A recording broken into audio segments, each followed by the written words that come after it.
So, good morning guys. So, magre-review po tayo ngayon ng pang fiber tools. So, nag-order po ako sa Shopee para sa akin pang fiber.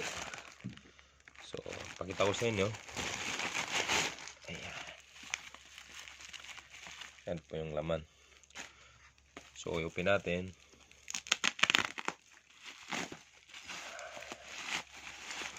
Na kailangan natin bumili nito kasi na ano po. Lagi tayo gumagamit ng fiber sa ating mga connected sa ating fish wifi. So, ayan po. Ayan. So, tingnan natin ang laman ng bag.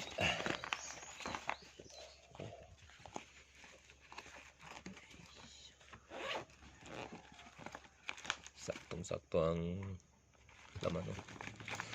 So, una yung meter, optical power meter. So, ayan. So, nakasil pa. So, yan ang unang laman. Tapos, laser. Ito yung pangalawang tester sa ating fiber kung may putol ba. So, tumatagos ito sa kabila. So, meron na ako dito na binili ko nung una. So, ito ang ginagamit ng pang-test ng ating fiber. Saka itong dalawa. So, yan ang laman. Tapos, itong pang-slice. Parang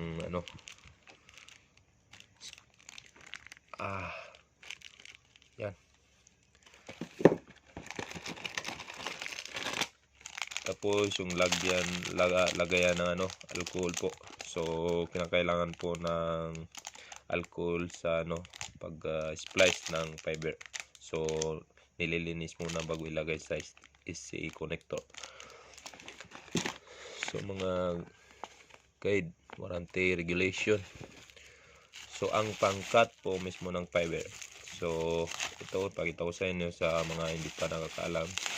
Ito ang pangkat ng fiber. So ayan po, may measurement.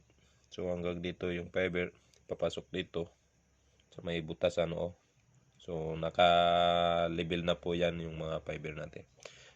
So ito yung mong ginagamit pang cut, pang balat ng fiber po. So meron pang balat. Hanapin natin. Ito. Pang measurement po ito ng fiber. Pang takip ng optical power meter. Tapos ito na yung importante, ang cleaver. So buksan natin. Ayan.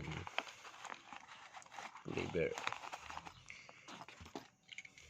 Ayan po yung cleaver. Ito po yung tinatawag na cleaver. So ang cleaver po ito yung pang putol ng fiber mismo. So nilalagay dito, tinatakpan, tapos cut. So ito na. Sa wakas mayroon na tayong kumpleto na gamit para sa fiber. So makakapag fiber na po tayo kahit saan. So yan lang po yung laman. So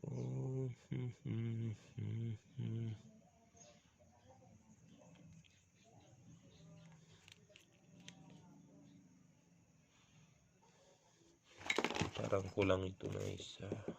So nabili ko lang ito sa Shopee sa halagang 1,400 ata. So ilalagay ko na lang sa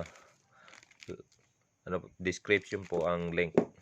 So ito po, sa gusto bumili, ilalagay ko na lang po sa description ng ating link kung saan po tayo bumili nito.